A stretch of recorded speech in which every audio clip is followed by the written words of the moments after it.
Hi, hello. So I'll read some Dylan Thomas. And I'll probably read Fern Hill if I can find it, actually.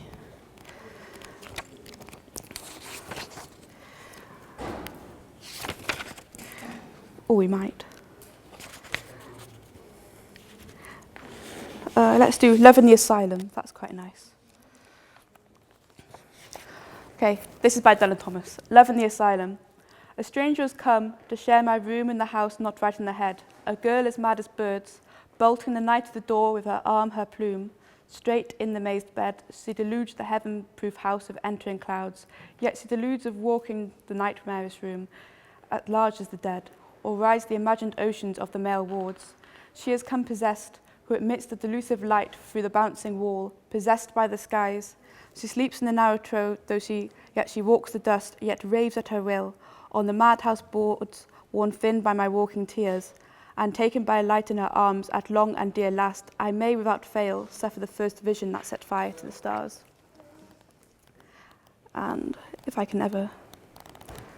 So here's Fern Hill, which is more traditional, which is more a poem which is associated with West Wales and place, and therefore somewhat connected to the project that Varney is involved with. Also by Dylan Thomas.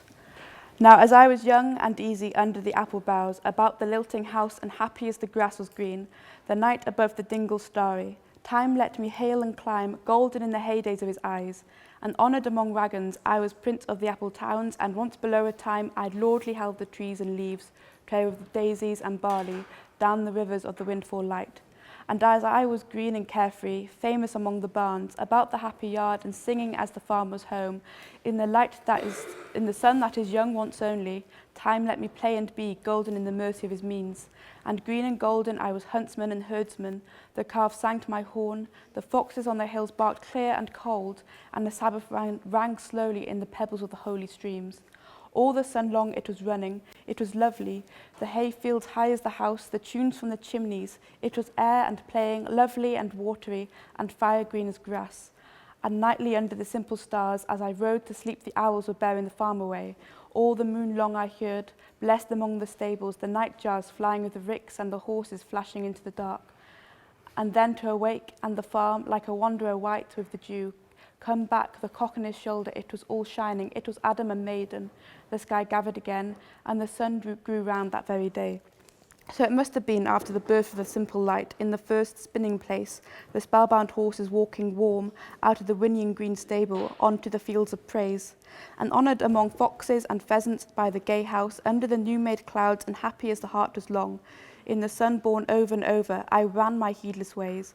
My riches raced through the house-high hay, and nothing I cared at my sky-blue trace that time allows in all his tuneful tuning, so few and such golden songs, before the children green and golden follow him out of grace. Nothing I cared in the lamb-white days that time would take me up to the swallow-thronged loft by the shadow of my hand, in the moon that is always rising, nor that riding to sleep I should hear him fly over the high fields, and wake to the farm forever fled from the childish land. Oh, as I was young and easy in the mercy of his means, time held me green and dying, though I sang in my chains at the sea. And then this is actually me, which is a response to Dylan Thomas's work, which I wrote earlier this term, which I mean probably about 2 months ago. Dear Dylan, is it strange I want to dress as you and read Hamlet through the streets at night? I'm in the deep night, further than the gut-deep heat heart of day, when all the drunks and tourists and weaker night walkers have played away. I think I could do it. I have that young dog's scallion hair, I'd tie it back and take up smoking. I'd order 48 boxes of matches from Amazon, the type which strike anywhere. My friend tells me you can strike them on a mirror or a pane of glass or even your own chin if you try hard enough. I think I could read like you too. If I forgot what I've already forgotten, the tilt of Swansea seasick would come easily to me. You'd see the sea on the rises and swells and falls of my vowels. I'll shipwreck Denmark on my consonants in the bowels of night, and all the drunks and tourists and theatre goers have gone away. The blackness of darkness is the orange night of sodium light. This year I've written much on owls. I took the flowers of the broom and the flowers of the oak and the flowers of the meadowsweet, and I seduced a translation from the flowers. If I were not playing you playing Hamlet, I would be seduced from the flowers of the broom and the flowers of the oak and the flowers of the meadowsweet. But Derrida is always on my conscience. I think perhaps she's on yours too. Someone different owns the streets at night. I will take the long-lost bones from pigs and the dead leaves from ivy and the discarded clothes from fences, and I will seduce a ghost from the litter of waste bins. It will have no dominion. Do you think, then, that if I wore an oversized tweed jacket and bought a spotted bow tie, I could dress as you and read Hamlet through the streets at night? So that's me done. Thank you. Bye.